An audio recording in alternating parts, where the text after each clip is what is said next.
बिस्मिल्लाहिर्रहमानिर्रहीम। अस्सलाम वालेकुम। डियर व्यूअर्स, मैं एडवोकेट इक्यान शाह आज आपके साथ दोबारा एक एपिसोड के साथ हाजिर हूँ। आज हमने जिन शख्सियत से टाइम लिया है और हम उनके शुक्रगुजार हैं कि उन्होंने अपनी इस कीमती वक्त में से हमें ये वक्त दिया। ये कहना बेजा ना होगा कि अगर मैं ये कहूँ कि इस वक्त पाकिस्तान के अंदर टैक्सेशन की दुनिया के बेताज बादशाह अगर कोई हैं तो वो हमारे एडवोकेट फरहान शहजाद साहब हैं। फरहान शहजाद साहब का नाम सिर्फ इस हवाले से ही काबिल ज़िक्र नहीं कि उन्होंने टैक्सेशन के अंदर अपनी खिदमात सर अंजाम दी हैं, बल्कि ये बात भी बहुत ज़्यादा इम्पॉर्टेंट है जो आप लिसनर्स को इस हवाले से और व्यूअर्स जितने भी हैं इस वीडियो के उनको ये जान के खुशी होगी कि in the last 47 years in the history of Pakistan, Advocate Farhan Shehzad Saab is the very first person from the taxation to become the member of Punjab Bar Council and the vice chairman. तो मैं इससे पहले कि मैं अपने guest की तरफ आज जाऊं, मैं आपको थोड़ा सा बैकग्राउंड इनका ये बता दूं ताकि इनका एक तारुफ आपके सामने आ जाए कि इन्होंने अपनी गिरां के दर खिदमात जो हैं वो कहाँ कहाँ पे सर अंजाम दिए हैं। और ये वीडियो उन तमाम लोगों के लिए बहुत मशअल राह होगी जो किसी भी हवाले से टैक्सेशन के बारे में किसी भी किस्म का कोई सवाल अपने जहन में रखते हैं। इसमें चाहे वो एक पाकिस्तान का टैक्स का निज़ाम हो, वो सैलरीड लोगों के लिए जो तनख्वाहदार तबका है, या कोई स्टार्टअप्स हैं या कोई लार्ज एंटरप्राइजेज हैं। इस वक्त पाकिस्तान में शायद ही कोई ऐसी बड़ी मल्टीनेशनल्स होगी जिसने फरहान शहजाद साहब से कंसल्टेंसी जो है वो ना ली हो। मुझे बड़ी खुशी है कि आज मैं इतने सीनियर गेस्ट को आपके साथ शेयर करने जा रहा हूँ। मैं थोड़ा सा आपको ये बताता चलूँ कि सन 2021 से 22 तक एडवोकेट फरहान शहजाद साहब जो हैं वो vice chairman Punjab bar council रह चुके हैं। इन्होंने 2021 से 2025 तक जो है ये अपनी खिदमात बतौर member Punjab bar council sir अंजाम दे चुके हैं। इसके बाद इन्होंने 2019 से 2021 में पाकिस्तान टैक्स बार एसोसिएशन के जनरल सेक्रेटरी के हवाले से अपनी खिदमात सर अंजाम दी हैं। इसके अलावा 2016 से 2017 ये president Lahore tax bar association रहे हैं। इसके बाद 2012 से 2013 में ये लाहौर टैक्स बार एसोसिएशन में जनरल सेक्रेटरी के तौर पे अपनी खिदमात सर अंजाम दे चुके हैं। इसके बाद 2008 से 2009 ये joint secretary Lahore tax bar association रहे हैं। इसके अलावा इन्होंने एक किताब तहरीर की जो कंपाइलिंग ऑफ बुक इनकी एक है, वो कंपीडियम ऑफ टैक्स लॉज सन 2012 के अंदर। ये जुडिशल एकेडमी में विजिटिंग फैकल्टी के तौर पे अपनी खिदमात सर अंजाम दे चुके हैं और ये तकरीबन पिछले 16 से 18 साल इनके टैक्सेशन अकाउंट्स, फाइनेंशियल केसेस और इन्होंने ये तमाम चीज़ें अपने तौर पे हैंडल की हैं। और इनकी फर्म का नाम जो है वो है फरहान एंड एसोसिएट्स और ये लाहौर में इस वक्त सिचुएटेड हैं। तो आइए नाज़रीन, अगर मैं इनका मुकम्मल तारफ़ करवाना चाहूँ तो मेरा ख़्याल है कि ये दरिया को कूज़े में बंद करने के मुतरादिफ़ होगा। मैंने बहुत मुख्तसर आपको इनका इंट्रोडक्शन दिया है, जबकि इनका इंट्रोडक्शन जो है वो इससे कहीं ज़्यादा वसी तर है। तो मैं चलता हूँ आज एडवोकेट फरहान शहजाद साहब की तरफ और मैं उनसे रिक्वेस्ट करता हूँ कि प्लीज़ सर आप ज़रा अपने आप को इंट्रोड्यूस करें ताकि हम बाकायदा प्रोग्राम का आगाज़ करें।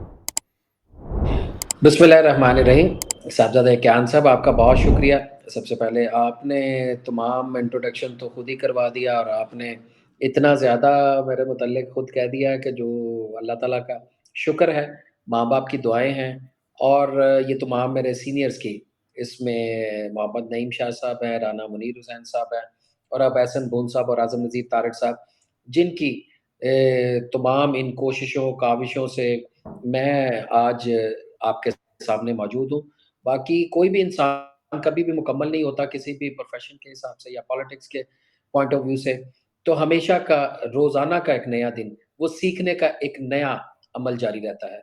तो आज भी हम जो अपने व्यूज़ अपने व्यूअर से शेयर करेंगे, वो सिर्फ़ एक सीखने का अमल है कि जिन मुश्किलात से, जिन मसाइल से हम लीगल फ्रेटर्निटी आज तक गुज़र के यहाँ पे आए, तो आइंदा आने वाले बच्चों को, न्यू यंगस्टर्स को और जो लीगल फ्रेटर्निटी में टैक्सेशन या कॉर्पोरेट को चूज़ करना चाहते हैं, उनके लिए वो कम से कम मसाइल हों। तो ये बतौर एक गाइडलाइन है और आपके साथ अल्हम्दुलिल्लाह एक हम अपने पॉज़िटिव व्यूज़ क्या शेयर करेंगे। मज़ीद मेरे मुतल्लिक़ कुछ कहना सिर्फ़ इतना ही है कि बतौर वर्कर मैं लीगल फ्रेटर्निटी के लिए आज तक मैंने पॉज़िटिव एफ़र्ट्स की। उसमें वो चाहे वो टैक्स रिटर्न्स की सीडीज़ के पॉइंट ऑफ व्यू से हो, बुक्स के हवाले से हो, पब्लिकेशन के पॉइंट ऑफ व्यू से हो, या मैंने लीगल ड्राफ्टिंग पे लास्ट टाइम में एक तमाम कंपाइल करके उनको तमाम एग्रीमेंट्स ड्राफ्टिंग वो भी एक जगह पे मैंने गूगल का वो भी लिंक आपसे शेयर कर दूँगा। तो आप तमाम दोस्तों को शेयर कीजिएगा ताकि आसानियाँ बाँटने से आपको आसानियाँ मिलती हैं। तो ये मेरा मेन ऑब्जेक्ट है, यही मेरा तारुफ़ है।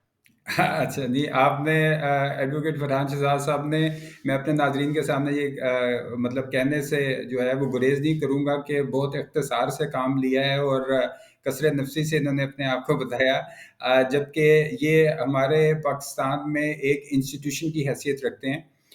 मेरा असल में इनसे जो पहला बुनियादी सवाल है, जो हमारे बहुत सारे ऐसे स्टार्टअप्स, बिज़नेस स्टार्टअप्स हैं या सैलरीड लोग हैं जिन्होंने नई-नई जॉब स्टार्ट्स की हैं या जो एंटरप्राइज़ बिज़नेसेस वगैरह हैं, उनमें जो इस चीज़ की हमेशा तशनगी ये रही है कि पाकिस्तान में एक टैक्स का निज़ाम जो है, ये काम कैसे करता है और उसके बुनियादी जो ख़त-व-ख़ाल हैं, वो किस तरह के हैं। तो मैं ये चाहूँगा कि एडवोकेट फरहान शहज़ाद साहब जो हैं, इसके ऊपर थोड़ी रोशनी डालें और रहनुमाई फ़रमाएँ कि ये बुनियादी ढांचा क्या है और ये पाकिस्तान में कैसे काम करता है? पाकिस्तान में वो टैक्सेशन का निज़ाम आपके 2 हिस्सों पे मुश्तमिल है। एक आपका फेडरल के अंडर आता है, दूसरा आपका प्रोविंशियल के अंडर आता है। जैसे आपके पास इनकम टैक्स है, सेल्स टैक्स है, कस्टम है, तो ये आपका तमाम federal board of revenue, finance ministry, then federal board of revenue, thereafter आपकी हायरार्की नीचे चेयरमैन, चेयरमैन के बाद मेंबर्स, मेंबर के बाद chief commissioner, commissioners, additional commissioner और आपके असिस्टेंट कमिश्नर और इंस्पेक्टर, इन तमाम से होते हुए ये टैक्स पेयर जो है वो इन तक फ़ॉल करता है। इसमें आपको इनकम टैक्स, सेल्स टैक्स और ये कस्टम के जो तमाम मामलात होते हैं, फेडरल एक्साइज़ ड्यूटी भी उन्हीं में शामिल है, वो तमाम ये फेडरल लेवल पे देखे जाते हैं। दूसरी तरफ 18वीं तरमीम के बाद जो तमाम सर्विसेज़ सेक्टर है, वो आपका प्रोविंशियल लेवल पे देखा जाता है।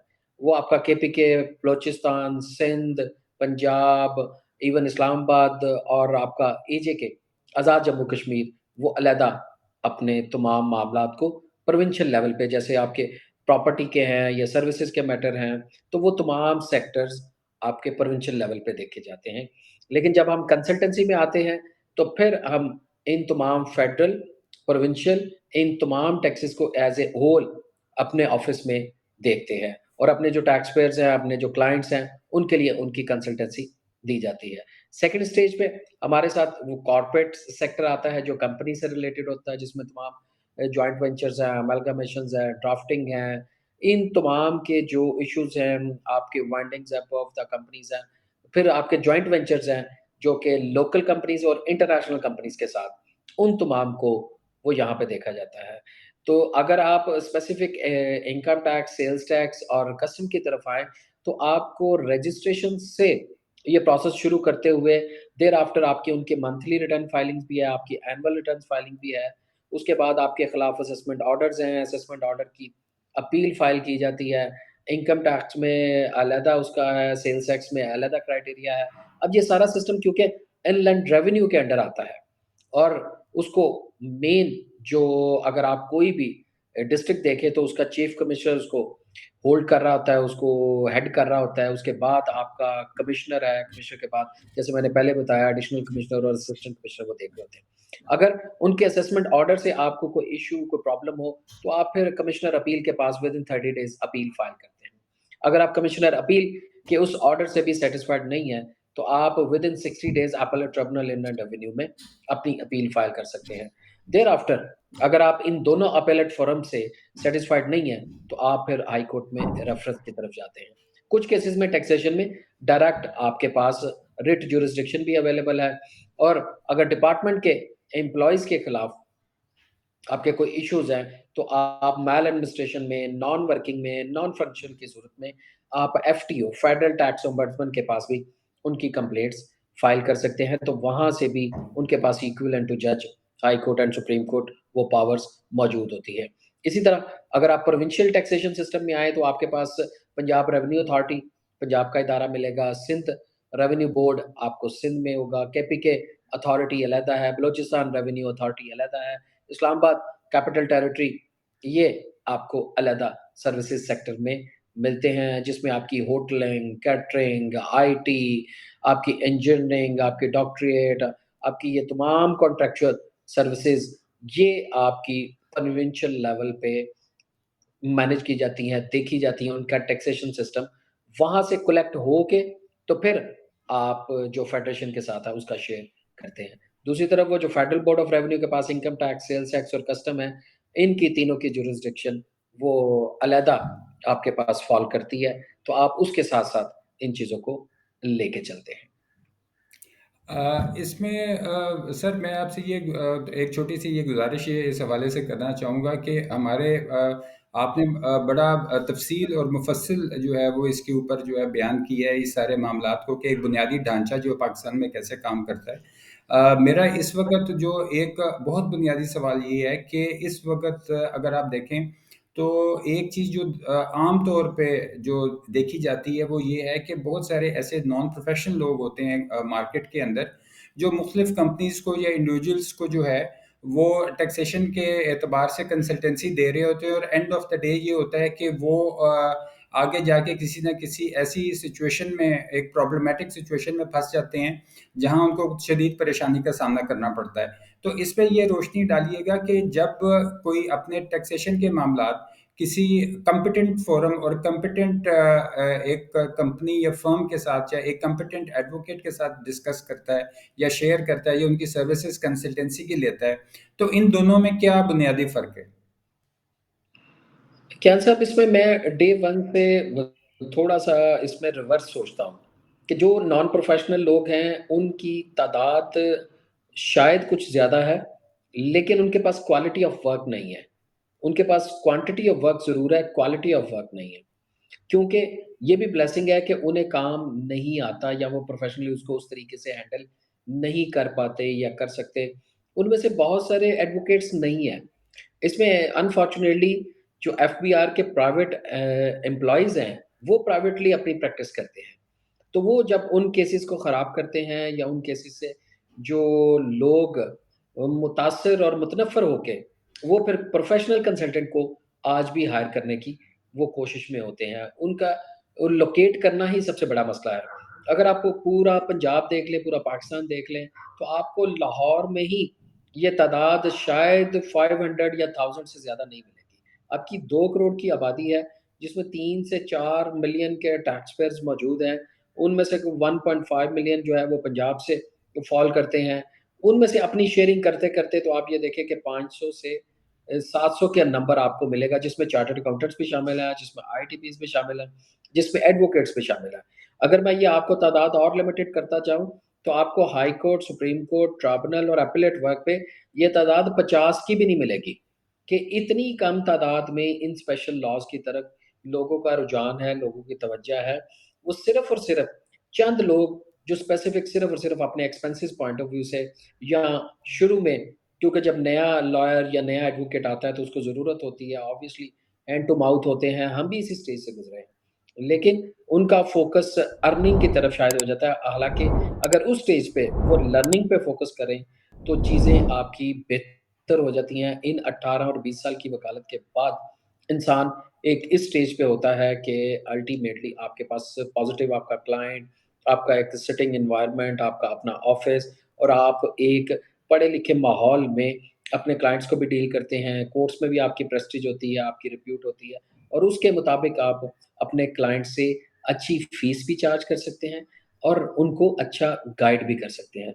तो इसलिए वो चंद लोगों के काम करने से मेरा ख़्याल है हमारे लिए ब्लेसिंग होती है, जब वो उनके केसेज़ को प्रॉपर्ली नहीं डील कर पाते, उनको ख़राब करते हैं, तो वो हमारे पास आते हैं, तो वो फिर उसके बाद तमाम ज़िंदगी वो उनका ट्रस्ट हम पे ज़्यादा डेवलप होता है और वो अपनी फ़ीस भी अच्छे तौर से पे करके जाते हैं। तो इस सिलसिले में एफबीआर को खुद इस पे एक्शन लेने की ज़रूरत है कि उनके एम्प्लॉइज़ प्राइवेटली डिसऑनेस्टी ना करें अपनी जॉब्स के साथ और टैक्स पेयर को डायरेक्टली डील करने की बजाय वो पाकिस्तान में ये लॉ कंसल्टेंट के थ्रू आपकी रिटर्न फाइलिंग, आपकी कंपनी के फाइलिंग, आपकी रजिस्ट्रेशन और देयर आफ्टर जो आपकी लिटिगेशन है वो तो आपने जाना ही काउंसल एडवोकेट के थ्रू है। लेकिन नीचे की तमाम हायरार्की अगर जब तक ये टैक्स पेयर को कंसल्टेंट के थ्रू बाउंड नहीं करेंगे, तब तक एफबीआर को quality of work, quality of returns, quality of statements, quality of orders वो नहीं मिलेंगे। तो पिछले गुज़िश्ता 20 सालों में अगर ये जो नए आने वाले तमाम वुकला हैं, उन्होंने उतनी मेहनत नहीं की तो डिपार्टमेंट के एम्प्लॉइज़ ने भी वो इसको लॉ को पढ़ना छोड़ दिया, इस पे मेहनत करनी छोड़ दी, जिसकी वजह से आपके पास क्वालिटी ऑफ जजमेंट्स अब आपको कोर्ट्स में नहीं नज़र आती। तो इसमें हमें और आपको मिलके जैसे हमने बार काउंसिल्स पे इसका वो एक वो ट्रेनिंग प्रोग्राम हमारी लीगल एजुकेशन कमेटी में वो शुरू किया गया। हम अपनी बार एसोसिएशंस के लेवल पे वीकली लेक्चर्स इसमें इनकाद करते रहते हैं। उसके बाद हमारे सालाना और क्वार्टरली बेसिस पे 2-2, 3-3 दिन के सेमिनार्स, वर्कशॉप्स, वेबिनार्स वो तमाम चीज़ें ये ऑनलाइन मौजूद हैं। लेकिन जब तक हमारा नया आने वाला एसोसिएट, लॉयर उसको पढ़ेगा नहीं, देखेगा नहीं, समझेगा नहीं और खुद कोशिश नहीं करेगा, तब तक ये इश्यूज़ हमें आते रहेंगे। इसके लिए हमें उनको गाइड करना है और उनको प्रोफ़ेशन और प्रोफ़ेशनलिज़्म की तरफ और लर्निंग की तरफ लेके आना है। अच्छा सर, इसमें एक आम जो अवामुन्नास की तरफ से ये तासुर लिया जाता है कि जो बड़े वकला हजरात होते हैं उनकी जो फ़ीस है वो बहुत एक्सपेंसिव होती है और वो बहुत ज़्यादा चार्ज करते हैं। तो ये तासुर किस हद तक दुरुस्त है? ये इसलिए दुरुस्त है कि क्योंकि उन्होंने एक टाइम गुज़ारा हुआ है, वकालत में, प्रोफ़ेशन में। आज अगर हम आपके सामने 20 साल के बाद बैठे हैं, तो वो उनको 30 साल, 40 साल, 50 साल शायद जितनी मेरी उम्र है, तो इतना उनका एक्सपीरियंस हो चुका होता है। तो ये फ़ीस किसी भी आप सर्विसेज़ सेक्टर को ले लें, कोई भी इंजीनियर, डॉक्टर, आर्किटेक्ट आपको इंटीरियर्स में कोई भी मिलेगा, तो डे 1 से कोई भी उसको लाखों में या मिलियंस में फ़ीस नहीं देता। लेकिन विद द टाइम जब उसके काम में निखार आता है, वो प्रोफ़ेशनलिज़्म के साथ काम करता है और अच्छा अपने क्लाइंट को डिलीवर करता है, तो आपका क्लाइंट का ट्रस्ट आप पे डेवलप होता है और आपका क्लाइंट आपको फर्दर क्लाइंट आपको रेफ़र करता है। तो उसी के साथ-साथ फिर आपका फ़ीस स्ट्रक्चर अल्टीमेटली इंक्रीज़ होता जाता है। देन फिर आपके लिए ये ज़्यादा फ़ोकस करना होता है कि आपने क्वालिटी ऑफ वर्क जो है वो कितना मेंटेन करना है। कुछ लोग मैंने जैसे यहाँ कहा ना कि सिर्फ़ क्वांटिटी ऑफ वर्क्स पे उनका फ़ोकस होता है, कि शायद उनके नज़दीक थोड़ी-थोड़ी फ़ीस के साथ सारा दिन बिज़ी रहना, वो बहुत अच्छा उनको फ़ील होता है। लेकिन मेरे नज़दीक आप अगर वीकली, मंथली आप अपने आप को चंद अच्छे क्वालिटी ऑफ केसेज़ में एंगेज रखें, तो उनकी फ़ीस भी अच्छी मिलती है, उनकी फ़ीस क्लाइंट पे करने को भी तैयार है। लेकिन आज भी उसी तरह जैसे आपको आम हम रेगुलर मार्केट में जाएँ, तो चीज़ें बिखरी हुई मिलती हैं। इसी तरह अगर आप किसी डिपार्टमेंटल स्टोर में चले जाएँ या किसी बड़े शॉपिंग मॉल में चले जाएँ, तो वहाँ पे चीज़ें आपको एक जगह पे सिमटी हुई, लेकिन उसी की प्राइस डबल के साथ भी पब्लिक खरीदने को तैयार होती है। तो सीनियर लॉयर वक़्त के साथ-साथ सीज़न्ड हो चुका होता है, प्रोफ़ेशनल हो चुका होता है। उसके एक्सपीरियंस के साथ ही वो अपने तमाम केसेज़ को हैंडल करना जान चुका होता है। तो इसलिए सीनियर्स का इसमें राइट है, उनको वो फ़ीसेज़ ज़्यादा पे की जाती हैं। कंपनीज़, क्लाइंट्स उनको प्रेफ़र करते हैं कि हम इनको एज़ अ लीगल एडवाइज़र और एज़ ए लॉयर अपनी कंपनीज़ के साथ एंगेज करें। इसमें फरहान साहब, क्या ये आप समझते हैं कि अगर जो एक दफ़ा अगर हम किसी एक्सपीरियंस कॉम्पिटेंट लॉयर को एज अ कंसल्टेंट जो है कोई भी कंपनी जो है वो हायर करती है, तो लॉन्ग रन में वो उसको एक्सपेंसिव नहीं पड़ता, बल्कि वो उल्टा उसको सस्ता पड़ रहा होता है, बजाय इसके कि वो किसी नॉन कॉम्पिटेंट के पास जाके अपने मामलात को जो है वो ख़राब कर लें। और किसी कॉम्पिटेंट के सामने तो वो क्या लॉन्गर रन के अंदर वो फिर उनको वही कंसल्टेंट ज़्यादा सस्ता महसूस हो रहा होता है? देखिए बिज़नेसमैन को कभी भी उसने कभी भी नुकसान का सौदा नहीं किया। उसने हमेशा जो उसका टर्नओवर होता है, जो उसकी सेल है, जो उसके मार्जिन्स हैं, उसके मुताबिक ही वो अपने डॉक्टर, अपने लॉयर, अपने चार्टर्ड अकाउंटेंट, अपने कंसल्टेंट का इंतखाब करता है। बहुत सारे लोग हैं, जो बिलियंस में काम कर रहे हैं, लेकिन अगर वो अपने कंसल्टेंट अच्छे नहीं रखते, लॉयर्स अच्छे नहीं अपने साथ एंगेज करते, तो उनको उससे ज़्यादा नुकसान हो जाता है। इसलिए कंपनी ये कभी नहीं सोचती कि उसकी फीस ज़्यादा है या कम है। उसे रिज़ल्ट ओरिएंटेड लॉयर चाहिए, क्लाइंट चाहिए कि कम से कम जो मेरे केस को मेहनत करे, इसको समझे और इसको प्रॉपर टाइम दे सके। अब किसी भी कंपनी को वो लॉयर बिल्कुल नहीं चाहिए, जो उनका फ़ोन ना अटेंड कर सके, जो उनको टाइम ना दे सके, जो कोर्ट में ना पहुँच सके, जो उनसे फ़ीस सिर्फ़ चार्ज कर ले और बाद में अपने एसोसिएट्स और जूनियर्स के केस हवाले कर दे। तो यहाँ पे सीनियर्स का वो तजर्बा उनके लिए उसकी कोई कॉस्टिंग नहीं है, उसकी कोई कॉस्ट उनके लिए ज़्यादा नहीं है। लेकिन उस सीनियर का प्रेज़ेंट होना, उस सीनियर का बात करना, उस सीनियर का उनको रिलीफ़ ओरिएंटेड होना और उसके एक्सपीरियंस के साथ वो तमाम चीज़ों को भूल जाते हैं और हमेशा सिर्फ़ और सिर्फ़ उनका फ़ोकस अपने उस प्रोफ़ेशनलिज़्म की तरफ होता है, जो उन्होंने अपनी कंपनीज़ के साथ लोगों को डिलीवर किया होता है। इसलिए सीनियर उनको ultimately at the end of the day वो कभी भी कॉस्टली नहीं पड़ा। तो जैसे मैंने पहले आपको शुरू में कहा कि जो लोग नॉन प्रोफ़ेशनल के तौर पे आपका 4 साल, 5 साल केस ख़राब करके आज आपको देंगे, तो देखिए उन्होंने आपको कितना डीवैल्यू कर दिया, आपको मेंटल कितना स्ट्रेस कर दिया।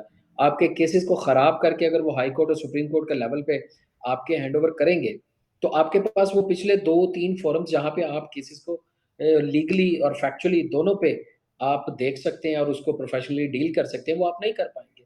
तो फिर हाई कोर्ट और सुप्रीम कोर्ट में आपके पास स्कोप कम रह जाता है।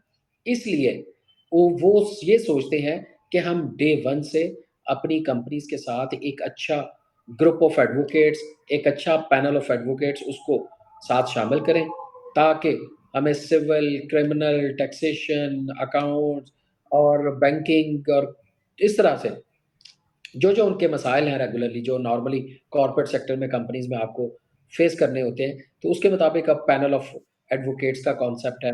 हमारी पूरी लॉ फर्म जैसे तमाम civil, criminal, banking, taxation and corporate और उसके साथ-साथ हम इन तमाम चीज़ों को इकट्ठा एक जगह पे देख रहे हैं।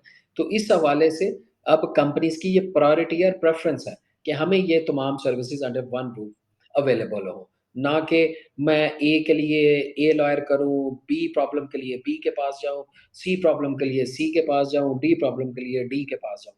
तो वो चाहते हैं कि हमें आप हमसे फ़ीस ज़रूर चार्ज करें, बट हमें क्वालिटी ऑफ सर्विसेज़ भी वो ज़रूर प्रोवाइड करें।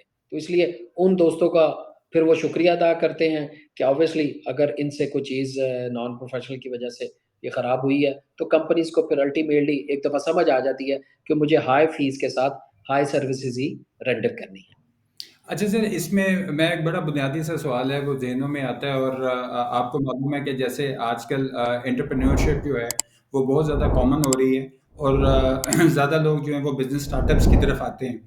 तो एक जो पहला बुनियादी जो सवाल ज़हन में आता है कि एक जो बिल्कुल अभी एक बिज़नेस स्टार्टअप होता है और एक एंटरप्रेन्योर उसको कर रहा होता है, तो उसके लिए इस चीज़ की कॉस्ट को बर्दाश्त करना और उसके अगेंस्ट उसका बेनिफिट लेना, इसका जो कॉस्ट एंड बेनिफिट एनालिसिस है उसके ऊपर थोड़ा रोशनी डालिएगा कि जो लोग बिल्कुल अभी बिजनेस स्टार्टअप के अंदर होते हैं उसमें आपकी तरफ से उनको कोई फेवर या कोई सहूलत इस तरह की एक्सटेंड की जाती है कि वो इस चीज़ को बेहतर तौर पे कर सके। जी, बिल्कुल। क्या साहब वो कोई भी किसी भी लॉयर की, किसी भी कंसल्टेंट की कोई भी फ़ीस कभी भी एक तो फिक्स नहीं होती। दूसरी बात, सारे केसेज़ हम फ़ीस लेके नहीं करते। बहुत सारे हमारे रिलेशनिंग में आते हैं, बहुत सारे हमारे ताल्लुक में आते हैं। एक केस में अगर हम फॉर एग्ज़ाम्पल कोई भी एक अच्छी फ़ीस चार्ज कर रहे हैं, तो दूसरे केस में किसी रिलेशन, किसी ताल्लुक की वजह से हम वो फ़ीस हाफ़ ही चार्ज कर रहे हैं। हम उससे कम भी चार्ज कर रहे हैं। जो नया एंटरप्रेन्योर में कोई भी शख़्स आया है, उसे अगर तो वो थोड़ा-सा भी पढ़ा-लिखा है, समझदार है, उसे ये इस बात का एहसास है कि मैंने किसी कंसल्टेंट या मैंने किसी सर्विसेज़ ओरिएंटेड पर्सन से इसका मशवरा ज़रूर करना है, तो वो मशवरा उसको नुकसान नहीं देता।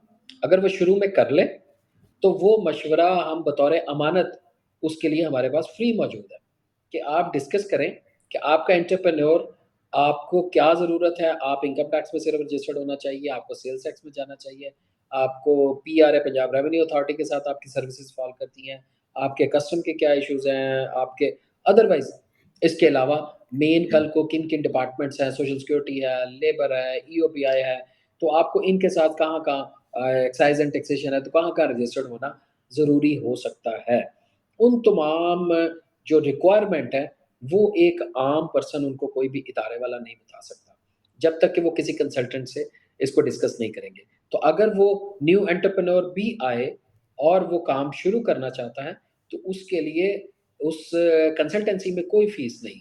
लेकिन अगर वो कोई सर्विसेज़ जब हायर करना शुरू करेगा, तो फिर depend upon services, but basic initial services तो वहाँ मैंने बताया ना कि समटाइम्स हम वो दोस्तों के लिए कॉम्प्लीमेंट्री भी चीज़ें रजिस्ट्रेशन और ड्राफ्टिंग और अदरवाइज़ वो करते हैं, लेकिन लेटर ऑन वो क्लाइंट आपके पास अगर किसी कल को एंगेज करने आया है, कल को आपको किसी केस में हायर करने आया है, तो वो आपको फ़ीस उसकी पे करते हैं और वो साथ-साथ आपके साथ एक रिलेशन परमानेंटली आपका डेवलप होता है।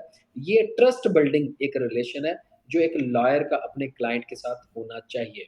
जबकि हमने समझ लिया है कि शायद ये वन टाइम जो है वो एक सोने के अंडे देने वाली मुर्गी है और हम इसको ज़िबा कर लें, तो तमाम अंडे हम एक ही दफ़ा खा लेंगे। मेरा इससे व्यू टोटली डिफरेंट है कि आप उसको हमेशा के लिए अपना ट्रस्ट बिल्ड करें और वो क्लाइंट आपको एज़ ए क्लाइंट भी और एज़ ए बिज़नेस एंटरप्रेन्योर भी आपको सारी उम्र के लिए वो फ़ीस पे करता रहेगा। अच्छा सर, इसमें एक तासुर जो है वो बड़ा कॉमन है हमारी आवाम के अंदर कि अगर हम किसी टैक्स अथॉरिटी के साथ रजिस्टर होते हैं तो सारा पैसा जो हमारी कमाई है वो तो टैक्स अथॉरिटीज़ वाले ले जाएंगे और हमारे लिए कुछ नहीं बचेगा। ये किस हद तक दुरुस्त है? ये मिसकंसेप्शन है क्योंकि इनकम टैक्स का आप सब्जेक्ट देखें, उसके डेफिनिशंस देखें, तो इनकम आउट ऑफ सेल्स आपने जो टोटल पूरे साल के अर्न्ड की है, आफ्टर सेल, परचेज़ आपका डिफरेंशिएट करने के बाद, आपको जो नेट वर्थ है, आपकी जो वो नेट इनकम है, वो आपकी बेसिकली एक इनकम है और वो आपने पाकिस्तान से पंजाब में, लाहौर में, किसी भी शहर में आप बैठे हुए हैं, तो वहाँ रहते हुए आपने अर्न किया। तो being as a citizen of Pakistan, आप पे ये लायबिलिटी है। अगर हम टैक्स चोरी कर रहे हैं, तो हम मॉरली पाकिस्तान को हम सोशली, इकोनॉमिकली, इस्लामिक हम तीनों जगहों पे हम चीट कर रहे हैं। तो वो उससे हम ये समझते हैं कि हमारा बिज़नेस कुछ ज़्यादा फ्लरिश हो जाएगा, तो ऐसा नहीं है। जबकि दूसरी तरफ सेल्स टैक्स की तरफ आएँ कि हम हर चीज़ बेचने जाएँ तो उसके ऊपर 17% सेल्स टैक्स वो हमने जी अपने पास से देना, अपनी पॉकेट से देना, तो ऐसा नहीं है। आपने वो फर्दर अपने जो जिनको आप सेल्स हैं, जिनके डिस्ट्रीब्यूटर हैं, जिनके डीलर्स हैं, जिनको आप फर्दर सेल करने जा रहे हैं, आपने उनसे चार्ज करके गवर्नमेंट को डिपॉज़िट करवाना होता है। कस्टम ड्यूटीज़ इसी तरह आपने इम्पोर्ट की हैं, रेगुलेटरी ड्यूटीज़ हैं, कस्टम ड्यूटीज़ हैं, आपका एडवांस इनकम टैक्स है, एडवांस सेल्स टैक्स है, तो वो वहाँ पे जमा ज़रूर होता है गवर्नमेंट के पास, आपकी कॉस्टिंग में एट द टाइम ज़रूर शामिल होता है। बट आपने वो कन्वर्ट जो करना है, वो पास ऑन करना है, वो अपने एंड कंज़्यूमर को ही करना है। सेल्स टैक्स वो एंड कंज़्यूमर ने पे करना है। मैं एक पानी का गिलास पी रहा हूँ और पानी की बॉटल ली हुई है मैंने किसी भी कंपनी की, तो मैं जिसने लास्ट में पानी पिया है, तो मैं वो सेल्स टैक्स बेयर करूँ। और वो उन चीज़ों पे जो तमाम लोग जहाँ पे एक रूटीन में रेगुलर यूज़ेज़ में हैं, जो कुछ लग्ज़रीज़ हैं, उन पे सेल्स टैक्स चार्ज किया गया है। आप अगर अपनी रूटीन की आटा, चीनी, चावल की बात करें, तो शायद उन पे उस हद तक सेल्स टैक्स की चार्जेबिलिटी नहीं है। बट शुगर क्योंकि एक ज़रूरत भी है, एक लग्ज़री भी है। इसी तरह से आम जो ज़रूरियात की चीज़ें हैं, अगर आप वो बेच रहे हैं, तो उन पे उस हद तक परसेंटेज ऑफ टैक्सेशन शामिल नहीं है। तो इसलिए ये सिर्फ़ सोच का फ़र्क है। ये एक हमारा इसको कह लें कि लाइल्मी है जो पूरे पाकिस्तान में plus misappropriation of the funds, misappropriation of the income tax और टैक्सेशन मनी। तो वो लोगों में भी ये कांसेप्ट ये पाया जाता है कि हमारी तमाम जो टैक्स मनी है, वो पॉलिटिशियन फ्रॉड कर जाते हैं, चीट कर जाते हैं। दूसरी तरफ हमारी ही मनी से ये लोग इलेक्ट होके आते हैं, लेकिन कल को हमारे साथ ये पॉज़िटिवली नहीं चलते। तो इन तमाम का जो ये डिफ़रेंस है, लोगों में एक लाइल्मी का प्लस ये इनकम एंड एक्सपेंडिचर्स का, वो जब तक लोगों को क्लियर और कन्फर्म नहीं कहा जाएगा या दिया जाएगा उसका मकसद, तब तक लोग हमारे यहाँ वो टैक्स की तरफ पॉज़िटिवली ना ही इंक्लाइंड होते हैं, ना ही वो टैक्स में रजिस्ट्रेशन की तरफ आते हैं। और एक आखिरी बात कि वो समझते हैं कि यहाँ पे 2 कवानीन हैं। अमीर हायर स्लैब के लिए और है, हायर अथॉरिटीज़ के लिए, अशराफिया के लिए और है, लोअर जो कम्युनिटी है, मिडल क्लास है, उनके लिए और है। जी, बहुत शुक्रिया। ये आपने इसको बड़ा तफ़सील से जो है ये हमारे नाज़रीन के साथ जो है इन चीज़ों को शेयर किया। इस हवाले से मैं ये इसमें जानना चाहूँगा कि ऐसे हमारे जो यंग प्रोफेशनल्स हैं जो टैक्सेशन को जॉइन करना चाहते हैं, आप उन ऐसे वकला को जो है वो क्या चीज़ सजेस्ट करेंगे, आप क्या पैगाम देंगे उनको इस हवाले से? सबसे पहले तो आप देखें पूरे 1 साल में 10,000 के करीब पंजाब से तमाम वकला रजिस्टर्ड हो रहे हैं और उनमें से आपको सिर्फ़ शायद 2 या 3%, 2 या 3%, 5% भी तादाद में ये नहीं है, जो कि स्पेशल लॉज़ की तरफ आती है। उसमें टैक्सेशन भी है, उसमें कॉर्पोरेट भी है, उसमें एंटी टेररिज़्म कोड्स भी है, उसमें एंटी नारकोटिक फोर्स भी हैं। तो जो-जो स्पेशल लॉज़ उनमें बैंकिंग लॉज़ भी हैं, जो-जो लोग स्पेशल लॉ में प्रैक्टिस कर रहे हैं, आप और इसी तरह रेवेन्यू की तरफ चले जाएँ, तो वहाँ पे आपको गिनती में, नंबर्स में आपको 50, 100, 200, 300, 500 की तादाद वो थ्रू आउट द सिटी आपको शायद मिलेगी। जबकि दूसरी तरफ हर एक एडवोकेट को, हर एक नए आने वाले बच्चे को या बच्ची को ये नहीं बताया जाता, उसको career counselling during the study नहीं की जाती। पार्ट 1, 2, 3, 4, 5 अब तो 5 साल में आ गए ना, तो 5 साल में उनसे नहीं पूछा जाता कि आपका किस सब्जेक्ट पे कमांड है, आपको किस सब्जेक्ट में जाना है और आपको किस सब्जेक्ट में स्पेशलाइज़ेशन करनी है। हमारे यहाँ डिग्री के नाम पे सॉरी कि वो आपको जो है वो पेपर ऑफ डिग्री ज़रूर बेचा जा रहा है। आपको कॉलेजेस, आपको यूनिवर्सिटीज़ से प्रॉपर उसकी स्किल्ड जो एजुकेशन है वो नहीं दी जा रही। आपको ये नहीं बताया जाता कि बीइंग एज़ अ लॉयर आपने कल को कहाँ से शुरू करना है। आपका आगाज़ किस स्पेशलाइज़ेशन में होना चाहिए। हम एक अच्छे रूटीन के फ़िज़िशियन ज़रूर पैदा कर रहे हैं, लेकिन हम कोई भी स्पेशलाइज़्ड पर्सन्स अपनी फ़ील्ड में लास्ट हम देखें तो वो टैक्सेशन एंड कॉर्पोरेट में या लॉ में आपको कितने पीएचडी नज़र आएँगे, कितने आपको एलएलएम नज़र आएँगे, कितने बैरिस्टर्स नज़र आएँगे। आपको वो सिर्फ़ टिप्स पे और गिनती में नज़र आएँगे। लेकिन जो जनरल लॉ कॉलेजेस जिन्होंने अकेडमियों के नाम पे ये तमाम वो ये लोगों को डिग्रियाँ बाँटी, तो उस सूरत-ए-हाल में ये यंगस्टर्स के लिए प्रॉब्लम हुआ। तो इसलिए ड्यूरिंग द स्टडी मैं तो ये चाहूँगा कि जो ये 5 साल की स्टडी है, उसी के साथ ही ये जो इंटीमेशन के बाद 6 माह का टेन्योर है, तो आप स्टडी 4 साल करें, 5वाँ साल आप कम से कम उसको बोलें कि किसी न किसी सीनियर के साथ आर्टिकलशिप करें, मुकम्मल तौर पे पढ़ें, ए, बी, सी और हर फर्म को आप बाउंड करें कि वो कम से कम 3 लोग या 5 लोग अपने साथ हर साल नए ऐड अप करेंगे और उनको कुछ न कुछ रेम्यूनरेशन या रिटेनरशिप भी पे करेंगे, जिससे बच्चों में पढ़ने का, सीखने का शौक पैदा हो। आप अगर उनको कहते हैं कि आप इंटर्नशिप के लिए 6 माह आप जब लॉ मुकम्मल करने के बाद शुरू करें और सोचें कि मैंने अब क्या करना है, मैंने अभी लाइसेंस लेना है, तो लाइसेंस लेने के लिए पहले मुझे 6 माह वेट करना है, 6 माह के दौरान किसी भी लॉयर का मैं सर्टिफ़िकेट लगाऊँ तो मेरा लॉ में तो मेरी एनरोलमेंट हो जाएगी, मुझे लाइसेंस तो मिल जाएगा। लेकिन मैंने किस फ़ील्ड में, किस स्पेशलाइज़ेशन में जाना है, तो वो उनको आज तक कोई भी करियर काउंसलिंग के लिए कोई स्कूल, कोई कॉलेज, कोई सीनियर बताने को तैयार नहीं है। तो जब वो लॉ करके आ जाते हैं, कार्ड उनके हाथ में होता है, तो मैंने देखा है कि साल, 2, 3 इवन 5-5 साल तक उन्हें ये नहीं समझ आती कि हमने सिविल, क्रिमिनल, बैंकिंग, टैक्सेशन और कॉर्पोरेट या किस फ़ील्ड में जाना है। तो इसलिए मैं उनको ज़रूर रिकमेंड करूँगा कि टैक्सेशन साइड आज भी आपकी वेकेंट है, आपके 5% से कम लोग वो इसकी तरफ जो है वो मुतवज्जा होते हैं क्योंकि शायद जो आने वाले नए एडवोकेट्स हैं, उनके इश्यूज़ कुछ और सिविल और क्रिमिनल नेचर के ज़्यादा होते हैं। तो इसलिए वो उसको प्रेफ़र करते हैं, उनके ताल्लुक में, उनके घर में वो एक फैमिली लॉयर मौजूद होता है, तो वो उसी चैम्बर को जॉइन करके कहते हैं कि हमने किसी और नई फ़ील्ड की तरफ क्यों जाना है। तो वो आप देखें कि अगर किसी भी फैमिली में सारे घर में गायनी के डॉक्टर्स हैं, तो वो सारे ही आपको उसी में नज़र आएँगे। ईएनटी स्पेशलिस्ट हैं, तो वो आपको सारे ही ऐसे ही लगेगा कि उन्हीं की तरफ जाते हुए नज़र आएँगे। तो इसमें चेंज करने की ज़रूरत है। आपके जो फैमिली लॉयर्स भी हैं, तो वहाँ पे भी आपको एक-एक कोई ना कोई स्पेशलाइज़्ड लॉयर होना चाहिए। तो इसलिए मैं नए आने वाले लॉयर्स को ये ज़रूर कहूँगा कि स्पेशलाइज़ेशन को चूज़ करें। आप अच्छे फ़िज़िशियन ना बने, आप तमाम फ़ील्ड्स को शुरू में सीखें ज़रूर।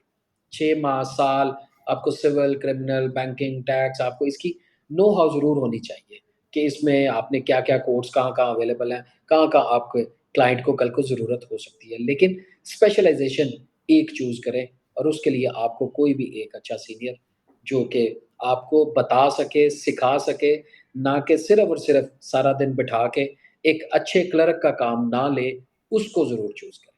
अच्छा सर, ये एक चीज़ जो और है जो मैं समझता हूँ कि बहुत ज़्यादा तासुर जो है वो इस चीज़ के अंदर आम है। वो इस हवाले से कि आपको पता है कि हमारी जो पॉपुलेशन है उसमें तकरीबन मोर देन बल्कि मुझे टू बी वेरी एग्जैक्ट अगर बात करूँ तो 51-52% जो है फीमेल्स होती हैं। तो ये जो तासुर ये लिया जाता है कि जी ये जो शोबा है टैक्सेशन का, वकालत का, ये बड़ा जेंडर स्पेसिफिक है और इसमें बड़ा मेल शोविनिज्म है और ये बड़ा शोविनिस्टिक मिसोजिनिस्ट किस्म का एक शोबा है। तो आप इसके ऊपर थोड़ी सी रहनुमाई फरमाएं कि क्या ये तासर किस हद तक दुरुस्त है कि ये सिर्फ मर्द हजरात है वही ये चीज़ मामलात को कर सकते हैं, फीमेल्स जो हैं ये उनका शोबा नहीं है। ये तासर इसी तरह ही है जैसे मेरे आने से पहले ये तासर मेरे ज़हन में भी था कि शायद लॉ में वही लोग कामयाब हैं जिनके वालिद साहब वकील हैं, जिनको घर से बनी हुई लॉ फ़र्म मिली हुई है, जिन्होंने 3-3 नस्लों से यहाँ पे कब्ज़ा किया हुआ है और वो किसी और को यहाँ पे मोनोपोलाइज़्ड होके आने नहीं दे रहे। या जुडिशरी के लोगों के बच्चे हैं या अदरवाइज़ है जिनके स्पेसिफ़िक चैम्बर्स जो हैं वो सिर्फ़ प्रमोट होते हैं, तो ऐसा नहीं है। अल्हम्दुलिल्लाह हम ज़ीरो से नहीं माइनस से आने वाले लोग हैं। जिसमें मेरे दूर-दूर तक शायद फैमिली में कोई भी लॉयर नहीं था, ना है। तो इसलिए इसी तरह ही जेंडर स्पेसिफ़िकेशन नहीं है, ना ही वो सिविल, ना क्रिमिनल, ना टैक्सेशन। हाँ, टैक्सेशन क्योंकि एक ज़्यादा सिटिंग वाला काम है, पढ़ने वाला काम है, बोरिंग लगता है, इसलिए एसोसिएट इससे बागी हो जाता है। ड्राफ्टिंग खुद करनी पड़ती है, लैपटॉप खुद चलाना पड़ता है, किताब आपको खुद पढ़नी है, जजमेंट आपको खुद ढूँढनी है, डिपार्टमेंट आपको खुद जाना है, लेटर लेके भी आना है, लेटर लिखना भी है। तो ये चीज़ें क्लर्क सेपरेट होते हैं, मुंशी आपके सेपरेट है, बट जो एसोसिएट है, उसको ये तमाम काम इसमें बैठ के करने हैं। टाइम बाउंड है कि हमने इतने देर में अपील फाइल करनी है, इतनी देर में इसका रिज़ल्ट लेना है, इतनी देर में इसको डिसाइड करवा के तो क्लाइंट को वाइंड अप करना है। ये नहीं होता यहाँ पे कि आपने कई और केसेज़ की तरफ देखा हो कि जैसे सिविल में कई केस नस्लें उसमें ख़त्म हो गई। सॉरी, क्रिमिनल में आपको ये नहीं पता कि मुझे इंसाफ़ मेरी ज़िंदगी में मिलेगा या नहीं मिलेगा। लेकिन यहाँ पे हमारा कम से कम टाइम बाउंड ज़रूर है कि आपने 120 डेज़ में असेसमेंट करनी है, आपने 180 डेज़ में इसकी असेसमेंट करनी है। आपने 30 डेज़ में अपील फाइल करनी है, तो आपने फर्दर इसको 180 डेज़ में डिसाइड करना है। लेटर ऑन इसी तरह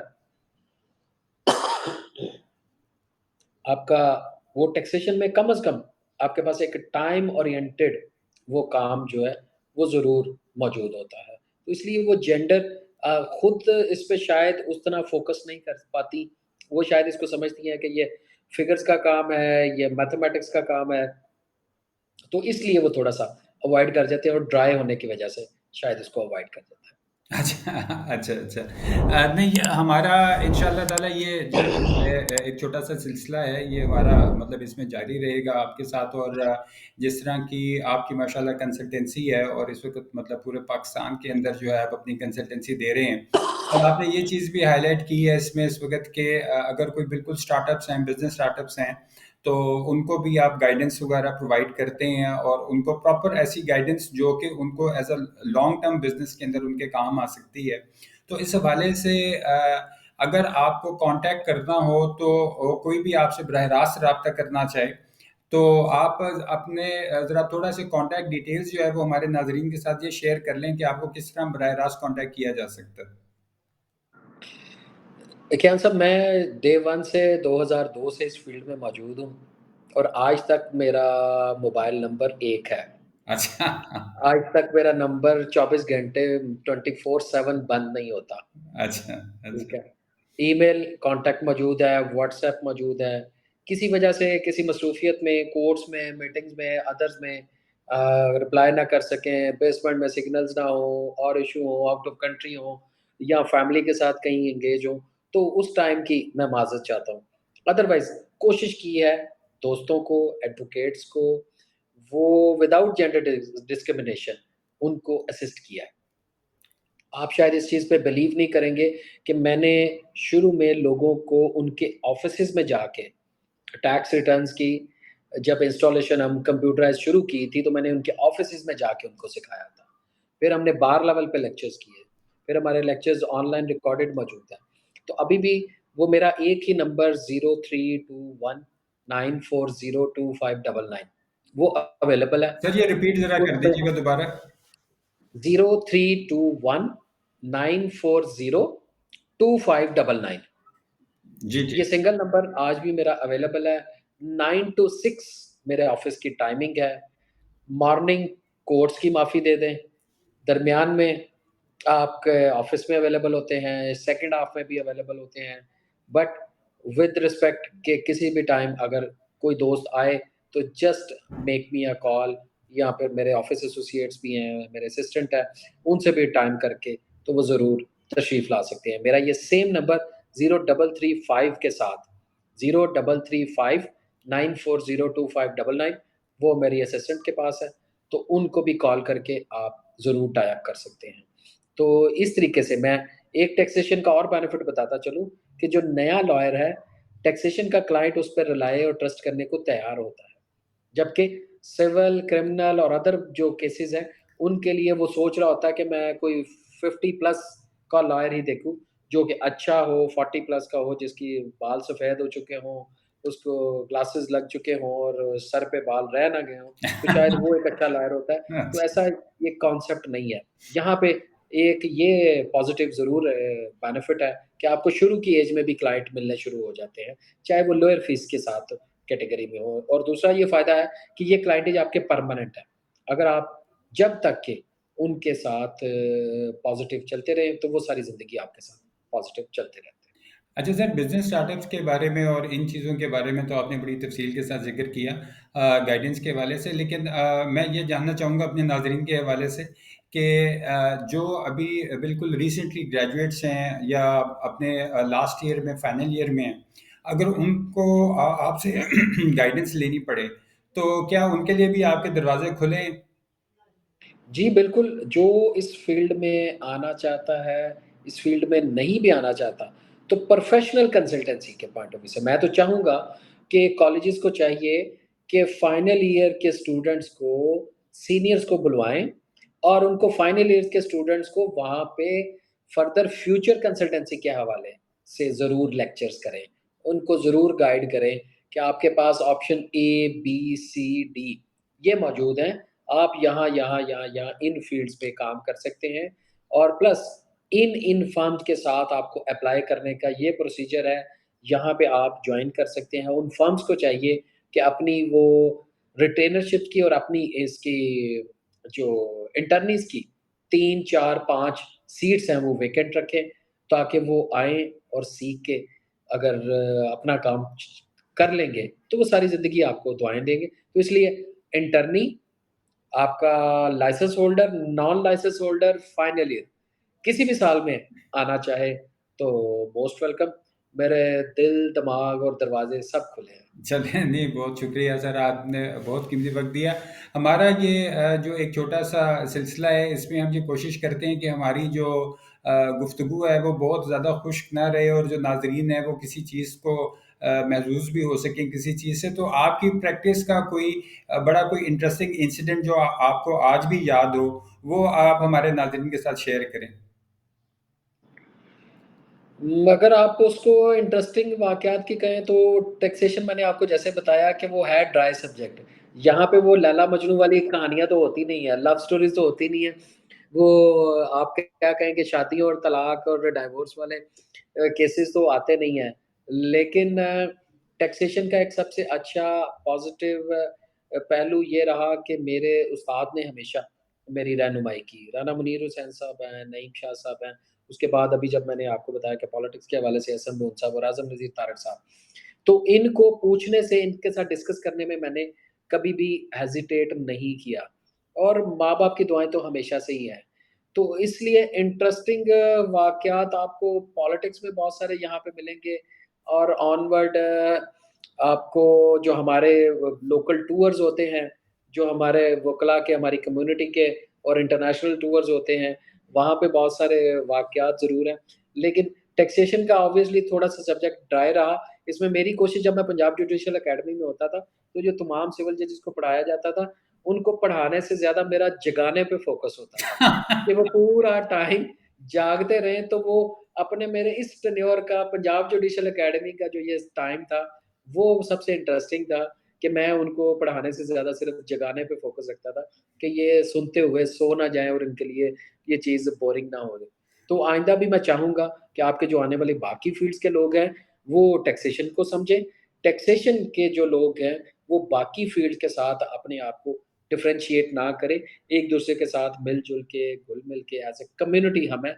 अब कोई डिफरेंशिएशन ना बार काउंसिल में है, ना पाकिस्तान बार काउंसिल में है, ना सुप्रीम कोर्ट बार में है।